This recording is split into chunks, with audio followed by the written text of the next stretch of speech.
स्वागत एक बार फिर आप सभी का कहानी कुर्सी की देख रहे हैं आप। मैं हूं सौरभ और स्टूडियो में हमारे साथ हैं हर्षवर्धन त्रिपाठी जी, विजय त्रिवेदी जी, राजकुमार सिंह जी और समीर चौगांवकर जी। कुछ आपको इंटरेस्टिंग बड़ी मजेदार राजनीतिक खबरें बताता हूं मैं।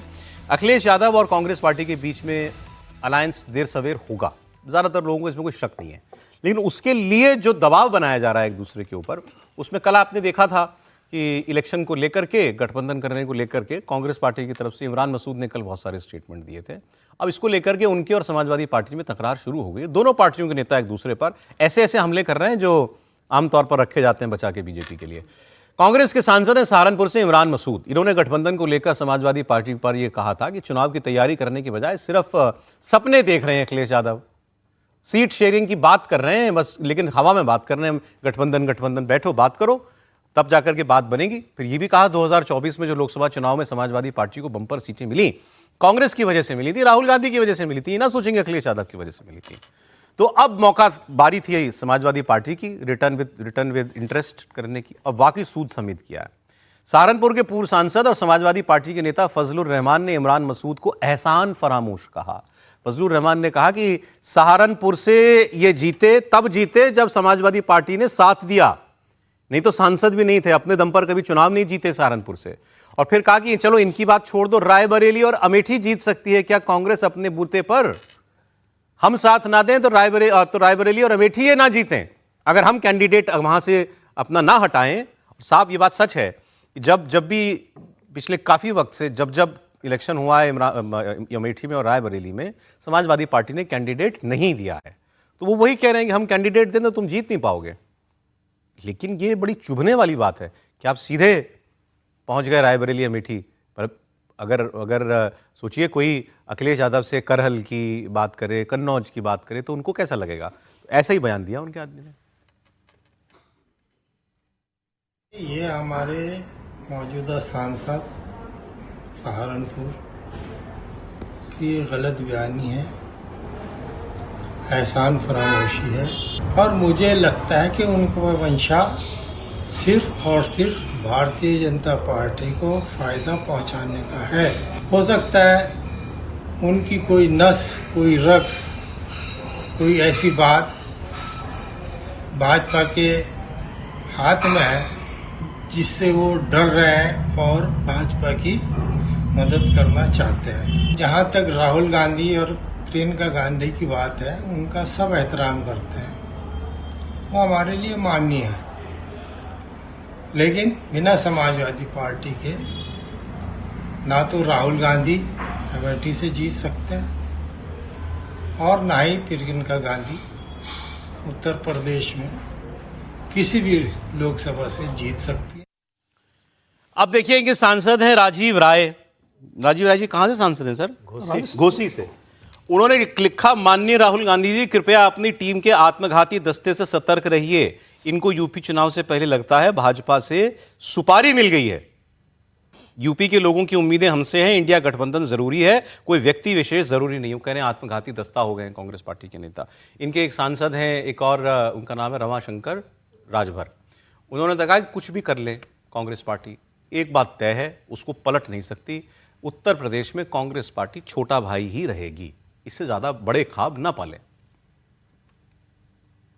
कांग्रेस के नेता नहीं हैं, कांग्रेस के नेता राहुल जी हैं, खड़गे जी हैं। कांग्रेस पार्टी को बर्बाद करने वाले नेता इनको आप कह सकते हैं। इन बाड़ी वीरों को गठबंधन धर्म का ज्ञान नहीं है। समाजवादी पार्टी की ओर से किसी भी नेता का यही बयान आता है कि हम गठबंधन धर्म का पालन करेंगे। तो इन बाणी वीरों को समझना चाहिए कि समाजवादी पार्टी को हटाकर कांग्रेस पार्टी कितनी हैसियत है उत्तर प्रदेश में। तो देश में कांग्रेस बड़ा भाई हो सकती है, लेकिन उत्तर प्रदेश में कांग्रेस को छोटा भाई ही रहना पड़ेगा। जीतने वाली, भाई बात हैसियत औकात तक चली जाए तो मामला गंभीर है। जी त्रिपाठी जी। नहीं देखिए, मतलब कुल मिलाकर बात तो ठीक ही कही जा रही है, इस तरफ से भी उस तरफ से भी। भाई ये तो सच है ना कि अखिलेश यादव भी 5 ही पर तो सिमट गए थे ना। अखिलेश और राहुल एक साथ लड़े तो 3706 आया है, तो आप उसको कह सकते हैं भाई अखिलेश यादव ने कमाल किया। भाई उनके पास उनका पात्र बड़ा था, उनका कटोरा बड़ा था, इसलिए ज्यादा आ गया। राहुल जी का कटोरा ही छोटा था। अब लेकिन उससे आगे वाली बात ज्यादा बड़ी है। अब इस पे तो बोल दूंगा सर, अभी विवाद हो जाएगा। स्मृति कटोरा दिया किसने था? सीट किसने दी थी? नहीं सर, जितनी समाजवादी पार्टी ने दी, कटोरा उतना ही बड़ा था। नहीं, वो कटोरा अपना भूल गए। वो अपना कटोरा उन्होंने रख दिया है, 2002 में रखा, 12 में रखा, वो तो लगातार भूल चुके हैं। लेकिन अब इस पे तो मैं स्मृति जी के बयान की प्रतीक्षा कर रहा हूं। अच्छा, जो कह रहे हैं ना कि समाजवादी पार्टी जिता देती है, तो ये तो बार बार कहा जाता है कि अमेठी और रायबरेली इसी वजह से वो जीत जाते हैं। सच है ये बात? तो नहीं, बहुत हद तक सपा ने कब से कैंडिडेट नहीं दिया? सच है। अगर समाजवादी पार्टी का प्रत्याशी वहां आ जाए तो भारतीय जनता पार्टी की जीत सुनिश्चित है। तो कांग्रेस पार्टी को अपने नेताओं की इज्जत बचाने के लिए चुपचाप अखिलेश जी के साथ रहना चाहिए। बाकी एक बात इमरान मसूद की सही है, मुसलमानों के सबसे बड़े नेता राहुल जी हैं या प्रियंका जी हैं, जो दोनों अभी वेकेशन वाली बात हम लोग कर रहे थे ना, तो वो चाहे छुट्टी पर रहे चाहे जो रहे, वो उनके सबसे बड़े नेता हैं। हां, ये जरूर है कि क्या इसकी वजह से अगर कोई भी खटपट हुई तो फिर कहां दोनों जाकर टिकेंगे? ये बड़ा भाई छोटा भाई कोई भी बचेगा क्या, ये सवाल है। चलिए सर, आगे की बात करते हैं। वो जो 2 नॉमिनेशन, जो 2 बाइपोल जो थे, वो इतने बड़े बन जाएंगे किसी को लगा नहीं था, लेकिन दोनों ही बड़े उपचुनाव बड़े इंटरेस्टिंग और बहुत बड़े बन गए हैं। एक बांकीपुर का है जहां प्रशांत किशोर उतर गए और बीजेपी ने एक कैंडिडेट बदल दिया वहां पे अपना, और दूसरा था ये दतिया वाला जहां पर मध्य प्रदेश में नरोत्तम मिश्रा, पूर्व गृहमंत्री मध्य प्रदेश के, उनको लगा ही था कि लग गया था कि हमको ही मिल रहा है, नॉमिनेशन फॉर्म ले लिया, एन वक्त पर टिकट काट दिया। अब वो उनके समर्थकों ने बड़ा हंगामा भी किया, हाईवे ब्लॉक कर दिया, पार्टी कार्यालय पे कब्जा कर लिया। नरोत्तम जी मुख्यमंत्री से मिले, कहा जाता है दिल्ली में सीनियर नेताओं से मिले। अब उसके बाद जब सब हो गया तो नरोत्तम जी ने एक तरीके से, मतलब क्या कहें, नियति से समझौता कर लिया कि भाई अब जो हो गया, नहीं मिला टिकट तो नहीं मिला, पार्टी में तो रहना है, राजनीति तो इन्हीं के साथ करनी है। तो नॉमिनेशन में गए साथ में, पहले ये देखिए, मुख्यमंत्री मोहन यादव, साथ में नरोत्तम मिश्रा और आशुतोष तिवारी, जिनको टिकट मिला है उनकी जगह, उनका इन्होंने नॉमिनेशन कराया। बड़ा भारी मन करके जाना पड़ता है, बड़ा पक्का मन करके जाना पड़ता होगा। अच्छा, फिर कर ली रैली मोहन यादव ने, रैली में भी पहला भाषण उन्हीं का करा दिया। सोचिए, अब वो आदमी बगल में खड़ा है, जैसे राजकुमार जी मेरे बगल में खड़े हैं, जिसको इनका टिकट काट के जिसको दिया उसको बगल में खड़ा किया और पहला भाषण इनसे कराया, और भाषण देते देते उनका गला भरा है। अब कितना रोके आदमी अपने अंदर की भावना को? तो कहता हूं अच्छा है, नेताओं के भाव आने चाहिए। रो पड़े, कहा कि मैं घर घर जाकर के, चाहे मुझे अपने माथा टेकना पड़े, इस भाई के लिए एक एक वोट लेकर के आऊंगा। प्राण ठोक दिए जाएंगे आज तो भैया के लिए। ये भ्रम और मुगालते में कोई नहीं रहे कि कोई कार्यकर्ता घर बैठेगा। 16 तारीख से स्वयं यहीं पे डेरा जमाएंगे सारे कार्यकर्ताओं के साथ में। मेरे दतिया के माल को एक एक दरवाजे पर अपना शीश नवाऊंगा, एक एक गांव के अंदर जाऊंगा और आज तो उसको जिताऊंगा। धन्यवाद। समीर जी, सबसे ज्यादा मैं जो जानना चाहता हूं व्यूअर्स के लिए वो ये है, अब ये रो के मुख्यमंत्री के बगल में बैठे, मुख्यमंत्री ने पानी पिलाया, लो पानी पियो। इनके मन में क्या चल रहा होता है एक दूसरे के लिए? नरोत्तम मिश्रा का जब गला भर आया तो अंदर क्या था, और मोहन यादव के मन में क्या रहा होगा उस वक्त? समीर जी बोलेंगे, लेकिन आप तो ऐसे मत बोला कीजिए। वो एक साथ जाता है ना, तो अल्प विराम पूर्ण विराम का बड़ा मतलब होता है। आपने कहा कि वो रोए और गए तो नरोत्तम मोहन यादव ने उनको पानी पिला दिया, मतलब वाक्य में थोड़ा सा रह जाता है। बाकी समीर तो सौरभ जी ने थोड़ा लेट बोला, मोहन यादव ने तो पानी पहले पिलाया था, रोना तो बाद में आया। बड़े पानी तो शरारती लोग हैं ये सब। पानी तो प्रदेश अध्यक्ष खंडेलवाल ने जी ने दिया, मोहन यादव ने पीठ पे हाथ फेरा, फिर पानी पिलाया उनको और कहा कि सांत्वना दी कि भैया आप परेशान मत होइए। और जब नरोत्तम मिश्रा बोलने के लिए आए तो वहाँ पे जो लोग और कार्यकर्ता थे वो सब नरोत्तम भैया मतलब नरोत्तम का जिक्र कर रहे थे, और वो चाह रहे थे कि नरोत्तम को टिकट मिले। तो अपने ही लोगों को, अपने ही कार्यकर्ताओं को देखकर नरोत्तम जी ने कभी सोचा नहीं होगा कि भाई इस स्टेज पर उनको, किसी दतिया की सीट पर उनको किसी और के लिए मतलब वोट मांगने पड़ेंगे। वो तो मान के चल रहे थे कि टिकट उनको मिलेगा। तो ये उनका निश्चित रूप से, वो अभी भी इस बात को स्वीकार करने की स्थिति में नहीं आए थे नामांकन के दिन भी, कि उनको चुनाव में नहीं लड़ना पड़ा है, उन्होंने नामांकन नहीं भरा है, नामांकन आशुतोष तिवारी ने भरा है, और अब उनको ये सीट उनको ले देना है। लेकिन अब दूसरी बड़ी चुनौती नरोत्तम के सामने है कि नरोत्तम के ऊपर अभी जिम्मेदारी है सीट जितवाने की। हालांकि 40 स्टार प्रचारकों की सूची है, उसमें 16वें नंबर पर नरोत्तम मिश्रा का नाम है, तमाम प्रदेश के दिग्गज नेता उसके अंदर है। लेकिन अगर आशुतोष तिवारी सीट हारते हैं तो ठिकरा तो नरोत्तम पे ही फूटेगा, सही, इसमें बिल्कुल। कोई दो राय नहीं और है। जीत गए तो कोई और क्रेडिट नहीं जीत मिलेगा गए तो कोई जीत क्रेडिट गए नहीं तो मोहन यादव मिलेगा। को। ये कहा जाएगा कि देखिए नरोत्तम के भीतरघात के बाद भी हम इसको हारे के बावजूद जीते। और कितने भी वोट से जीतेंगे ये कहेंगे भाई जीत तो हमारी बहुत ज्यादा से होती है, नरोत्तम ने भीतरघात किया इसलिए इतने कम वोटों से हम जीते, वरना हम ज्यादा वोटों से जीते। नरोत्तम जी तो ईमानदारी से प्रयास करेंगे कि आज तो जीत जाए। देखिए नरोत्तम तो कोशिश करेंगे, लेकिन नरोत्तम के जो लोग हैं वो नहीं मानेंगे, इसमें कोई ठीक है, दो राय नहीं ठीक है। है। और वो चाहेंगे कि चलिए भाई तो एक बार ये सीट निकल गई आशुतोष तिवारी के नतीजे पास, तो 2 साल बाद फिर आशुतोष तिवारी ही चुनाव लड़ेंगे। नरोत्तम लेकिन तो ऐसा लड़ेंगे लगता है नहीं। कि नरोत्तम जी का रिहैबिलिटेशन होगा, मतलब मुख्यमंत्री के साथ जा रहे हैं, मुख्यमंत्री से मिल रहे हैं बार बार, तो मतलब इनको कोई आश्वासन हुआ होगा। एक टिकट कटने से आप ये कह रहे हो कि रिहैबिलिटेशन होगा? 2.5 साल से किया क्या? पिछला चुनाव हार गए, उसके बाद राज्यसभा आई, प्रदेश से 4 बार आपने, एक बार राज्यसभा नहीं भेजा, प्रदेश अध्यक्ष की स्थिति आई, अपने प्रदेश अध्यक्ष नहीं बनाया। टिकट काटने के बाद 2 इनको साल कुछ मिलेगा, पार्टी ने- पार्टी कुछ देगी कि नहीं देगी? मुझे इसकी संभावना कम नजर आ रही है। देखिए अगर पार्टी को देना होता तो पार्टी पहले बता के उनको बता देती कि आपको टिकट नहीं दे रहे। इतना बवाल होने के बाद जो दतिया में बवाल हुआ, तो ये मैसेज जाएगा कि नरोत्तम दूसरा को पार्टी ने घुटने दूसरा टेके। नॉमिनेशन वो नितिन नवीन जी की सीट पर हो रहा है, बीजेपी के राष्ट्रीय अध्यक्ष, उनके जो एक घर की सीट सी हो गई है, क्योंकि कई वर्षों से वही जीत रहे हैं, कई बार से 6-7 चुनाव हो गए। 6-7 चुनाव से जी, वो उनसे पहले उनके पिता जीतते रहे थे। बाकी पोस्ट प्रशांत किशोर ने नॉमिनेशन किया। प्रशांत किशोर ने सोचा कि भाई चलो अब चुनाव में मैं नहीं लड़ा, उसका शायद मुझे नुकसान हुआ पार्टी को, अब जरा एक बार फिर से माहौल में आए हम लोग, जन स्वराज की बात हो और अल्टरनेटिव की बात हो बिहार में, इन्हीं दो गठबंधनों के बीच में क्यों झूलती रही बिहार की जनता। उनका खबर क्या बनी वो बता रहा हूँ आपको, कि उन्होंने जो अपना एफिडेविट दिया ना, उसकी डिटेल सामने आई, तो कल से लोगों ने देख रहा हूँ बहुत सोशल मीडिया पर उसकी चर्चा कर रहे हैं, कितनी संपत्ति है। आप जानना चाहते हैं प्रशांत किशोर कितनी संपत्ति के मालिक है? क्या पैसा, रुपया, cash, FD, mutual fund, plot, बंगला, गाड़ी, घर, फ्लैट, सब कुछ जोड़ करके कितना? लड़ना नहीं चाहता। उन्होंने जो एफिडेविट दिया है अपनी और अपनी पत्नी का, जो उन्होंने कुल संपत्ति बताई है 198 करोड़, मोटा मोटा 200 करोड़ के मालिक है प्रशांत किशोर, ऐसा उन्होंने दावे में अपने बताया है। इसमें उनकी पत्नी डॉक्टर जाह्नवी दास, उनकी भी डिटेल्स उन्होंने दी हैं, और प्रशांत किशोर के पास लगभग 96 करोड़ की प्रॉपर्टी है, उनकी पत्नी के पास लगभग 101 करोड़ से लेकर 112 करोड़ का अनुमान है उसकी प्रॉपर्टी है। मतलब प्रशांत किशोर से ज़्यादा अमीर उनकी पत्नी है डॉक्टर जाह्नवी। और इसके अलावा प्रशांत किशोर ने ये बताया है हलफनामे में कि ACSI हैदराबाद से उन्होंने masters of health care management की पढ़ाई की है, लखनऊ यूनिवर्सिटी से BBA की पढ़ाई की है, फ्रेंच भाषा का कोर्स भी किया है, और उनकी पत्नी दिल्ली के एक बड़े अस्पताल में डॉक्टर हैं। क्योंकि उन्होंने बहुत सारे लोगों के शैक्षणिक योग्यता पर सवाल उठाए, बिहार के मुख्यमंत्री पर ही वो बिल्कुल तुले हुए थे, माफ़ कीजिएगा। तो कुछ लोग जो है कह रहे हैं कि ये कौन सी डिग्री है, कुछ लोगों ने नहीं सुनी जो डिग्री उन्होंने की है, ये कौन सी डिग्री की है प्रशांत किशोर जी ने, इसको लेकर के बात चली। तो 200 करोड़ ठीक, ओके सर मुझे पता नहीं, मैंने तो सोचा इसको देख कर कि चुनाव नहीं लड़ूंगा मैं, क्योंकि जितनी बची क्यों हुई आपको बतानी पड़ेगी अपनी प्रॉपर्टी इसलिए? हाँ, तो उसमें शर्मिंदा होने से बेहतर है ऐसे ही शर्मिंदा हुआ जाए। मतलब वो नहीं है ना। देखिए इस चुनाव को देखिए ना, प्रशांत किशोर तो जो कर रहे हैं पहले, और इनके सामने जो आदमी शायद उसके पास 20 लाख रुपए हैं, नीरज कुमार बीजेपी के कैंडिडेट के सामने। उनके साथ तो पार्टी भी तो है पूरी। अब मुझे लगता है तो 5 साल बाद का हलफनामा देख के बात करना। हाँ, उसके बाद देखिएगा कि 5 साल बाद वो क्या हलफनामा, उनका हलफनामा क्या होगा, क्या ये भी नहीं सही है। होगा। लेकिन राजनीति में आके पैसा नहीं बनाया प्रशांत ने सर, पैसा बना के राजनीति में से आए। नेता लोग तो राजनीति में आके पैसा बनाते हैं। नहीं, और डंके की चोट पे बोलते हाँ, हैं। ईमानदारी जब का लोग पैसा ये बिहार में सभा कर रहे थे अपनी, और 2 साल तक पदयात्रा की है, उसमें सैकड़ों लोग साथ में चलते थे इनके, तो उनका रहना पीना खाना पकाना, टेंट वेंट लगते थे बढ़िया, उसमें स्विस टेंट्स लगते थे।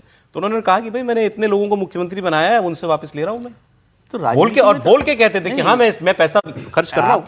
ये ईमानदारी देखिए से कि देखिए, तो आप इलेक्शन तब दीजिएगा ना जब वो राजनीति में आ जाए। अभी तो राजनीति में आए नहीं है ना, वो इलेक्शन राजनीति में स्ट्रेटेजिस्ट के सत्ता तौर में पर उन्होंने हिस्सेदारी के बाद इस पहचान पर बनाई, बहस बड़ा होगी। ब्रांड बनाया, उसके फीस उन्होंने वसूल किए, उससे कमाई की है। दूसरे भी विजय जी बात कर रहे थे चुनाव की, मैं चुनाव कभी नहीं लड़ूंगा, तो वो एक कहावत है कि अगर आपको अपनी पुराने पुरखों की पुश्तें ना मालूम हो कुंडली तो राजनीति में आ जाइए, आपके विरोधी खोज के आपको सब बता देंगे। तो राजनीति तो गेम ऐसा है जिसमें कोई मुरब्बत होती नहीं है।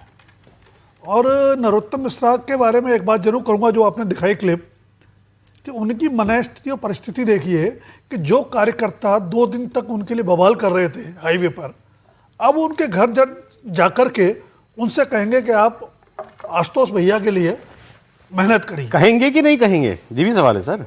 वायदा तुम मान लेंगे कहेंगे, वायदा तो यही है, हालांकि राजनीति में वायदा वफा होते बहुत कम है जी। अगली खबर आपको बताता हूं, जैसे चले। पार्टी कार्यकर्ता सपोर्ट करते हैं तो वो सिंबल में भी दिखता है क्या? प्रशांत जी के रेफरेंस में पूछ रहा हूँ मैं, मतलब उस पर केवल जनस्वराज का ही सिंबल दिखेगा या कुछ और कलर भी मिक्स दिखेगा? बताइए, और किसका रंग, उस पर किसका रंग मिलता हुआ नहीं, दिख मैंने रहा कहा है? पार्टी के बहुत सारे लोग वहाँ पर यदि सपोर्ट कर रहे हों उनको, बीजेपी के प्रशांत किशोर, प्रशांत किशोर को, बीजेपी के लोग सपोर्ट करेंगे, ऐसा लग रहा है आपको? आपको नहीं लग रहा? भीतरघात हो रहा है बीजेपी में? नहीं, भीतर का ये तो सब अंतरात्मा की आवाज़ नहीं, है। शत्रुघ्न सिन्हा तो प्रचार करेंगे, हालांकि वो बीजेपी के नहीं है, टीएमसी के। शत्रुघ्न सिन्हा ने कहा मैं प्रचार करूंगा उसका। नहीं नहीं नहीं, ये बड़ी बात कह दी सर इन्होंने कि नितिन नवीन की सीट पर उनके बीजेपी के कैंडिडेट को नितिन हराने नवीन के लिए साहब क्या किसी- बीजेपी वाले, कुछ बीजेपी का धड़ा कोई जो है वो काम करेगा, यही कह रहे हैं ना आप? अब ये हाँ, क्या इतनी हिम्मत तो नहीं आप करेंगे। कह रहे हैं तो बड़ा खबर है बड़ा आपके पास कोई? वो राष्ट्रीय इसीलिए अध्यक्ष मैंने है। पूछा कि राष्ट्रीय अध्यक्ष के बाद ही तो उम्मीदवार बदला था आपने। चलें, खैर एक खबर जो दो दिन से चल रही है, उमर अब्दुल्ला एक्चुअली चर्चा में चल रहे हैं, कम आते हैं नेशनल न्यूज में। उमर अब्दुल्ला ने सबसे पहले तो उन्होंने ये सनसनी पैदा की है कह के कि बीजेपी के लोग, और नाम नहीं बताया लेकिन बाकी पूरा वो बता दिया, वो कैरेक्टर सुप्रीम कोर्ट का लॉयर है, बड़ा नेता है, मेरे विधायक को, जम्मू के विधायक को 20 से 30 करोड़ रुपए का ऑफर दिया और कहा कि राज्य का दर्जा भी दे देंगे कश्मीर को, तुमको मंत्री भी बना देंगे, इधर आ जाओ। वो गया नहीं, उसने मुझे ये बात बता दी। अब वहां तख्ता पलट करने के लिए, सत्ता बदलने के लिए बीजेपी को 17 विधायक चाहिए। 17 विधायक कहां से तोड़ेंगे? वहां कोई निर्दलीय नहीं है, एक आदमी निर्दलीय है, बाकी आम आदमी पार्टी है, सीपीएम है, कांग्रेस पार्टी है, पीडीपी है और उमर अब्दुल्ला। इनमें से कौन सा बीजेपी का साथ दे देगा? तो 17 विधायक तोड़ सकती है बीजेपी, नहीं तोड़ेगी तो एक को 30 करोड़ में खरीद करके क्या पालेगी? तो उनके इस दावे पर सवाल उठने लगे। एक बात तो ये, फिर उनको वो कह रहे हैं वो दिल्ली में मैं प्रदर्शन करूंगा 20 तारीख को, सारे दलों के नेताओं को बुलाया है राज्य का दर्जा लौटाने के लिए, दबाव बनाने के लिए। इस पर जो कांग्रेस का बयान आया, मैं एक्चुअली आज खबर कांग्रेस के बयान की आपसे डिस्कस करना चाह रहा हूं। फिर अगेन पवन खेड़ा जी से पूछा गया तो उन्होंने कहा, सवाल हुआ जी पवन कि वो कह रहे हैं कि सारे नेता हमारा साथ दें इस मांग में। तो उन्होंने जवाब दिया कि उमर अब्दुल्ला तो राज्य का दर्जा लौटाने की मांग कर रहे हैं, इसमें हम उनके साथ हैं, लेकिन हम स्टेटहुड ही नहीं, स्टेटहुड प्लस चाहते हैं कश्मीर के लोगों के लिए। तो स्टेटहुड प्लस क्या बताया उन्होंने बताया स्टेटहुड प्लस का मतलब है लैंड राइट्स, जमीन का अधिकार, जॉब राइट्स, रिसोर्सेज और constitutional rights of the people of Jammu Kashmir on their land, job and resources. मतलब एक लाइन में पहले एक वाक्य में 370 कह देते थे, उन्होंने उसको 4 लाइन में बता दिया। इन सर यही कह रहे हैं ना वो मोटा मोटा कि भी जो 370 की तरफ स्थिति थी उस वक्त, वैसा ही हम चाहते हैं उनके लिए अलग से। सुनिए। Omar Abdullah's demand for statehood is valid, but it's not enough. The Congress party believes and has always believed in statehood plus. When we say statehood plus, we mean land rights, job rights, resources, constitutional rights of the people on land, jobs and resources. That's what Jammu Kashmir needs now. Statehood enough is not enough. Statehood plus is what we need to talk about and demand.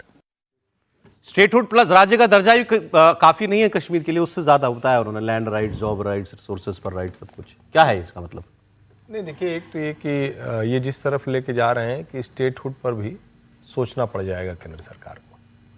सीमावर्ती राज्य है, अलगाववाद से, आतंकवाद से बुरी तरह से जूझ कर निकला है। पाकिस्तान वहाँ लगातार इस तरह की कोशिशें करता है, फंडिंग की पूरी चेन मिली है, उस पर लोग जेल में हैं, उनके खिलाफ मामले चल रहे हैं। और जब कांग्रेस के प्रवक्ता, नेता, बड़े नेता जब ये कहते हैं कि स्टेटहुड प्लस चाहिए, तो इसका मतलब वो उमर अब्दुल्ला के खिलाफ काम कर रहे हैं। उमर अब्दुल्ला स्टेटहुड चाह रहे हैं।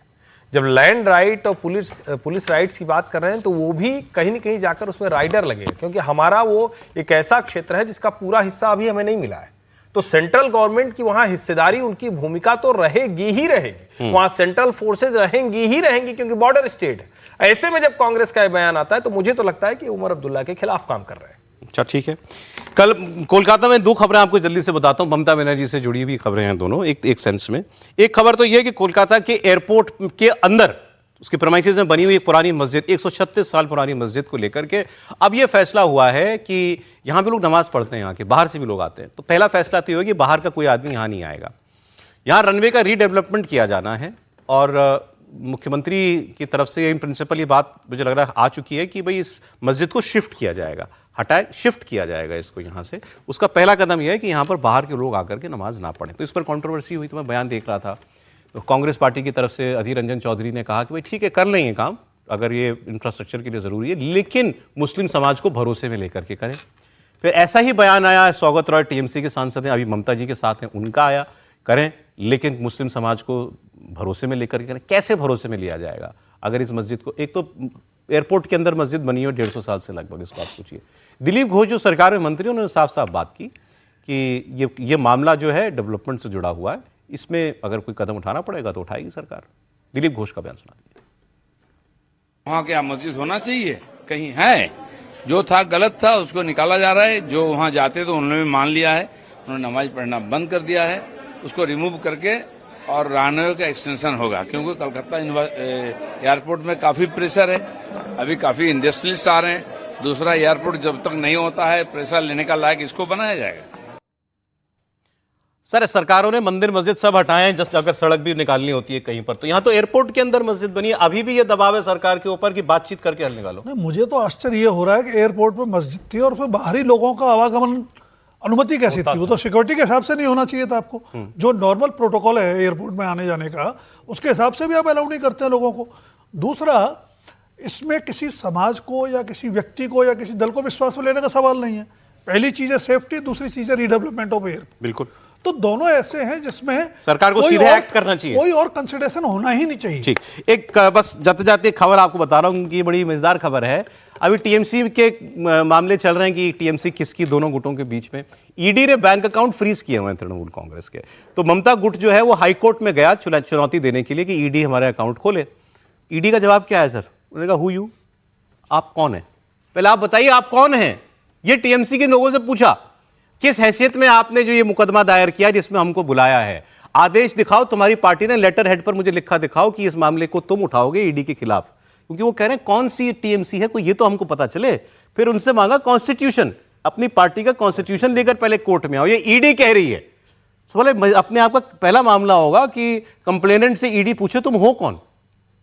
नहीं, ये तो ठीक बात है, लेकिन तय तो न्यायालय करेगा, इसको ईडी को तय करने का अधिकार नहीं है। ईडी सिर्फ और सिर्फ अगर कहीं कोई हवाला है, गड़बड़ है, रकम इधर से उधर हुई है, उसकी जांच करे। ईडी का न तो ये अधिकार है, न किसी कीमत पर लोकतंत्र में दिया जा सकता है कि वो पार्टियों को तय करे कि तुम कौन हो, तुम सही हो या नहीं। उन्होंने कहा कि मेरे खिलाफ आप मुकदमा लेके आए तो आप कौन है, किस हैसियत में आए, ये बताइए। वो तो जाहिर है, वो तो तृणमूल कांग्रेस की हैसियत से आएंगे और ये न्यायालय तय करेगा, चुनाव आयोग तय करेगा। इसमें ईडी की तू कौन खामखा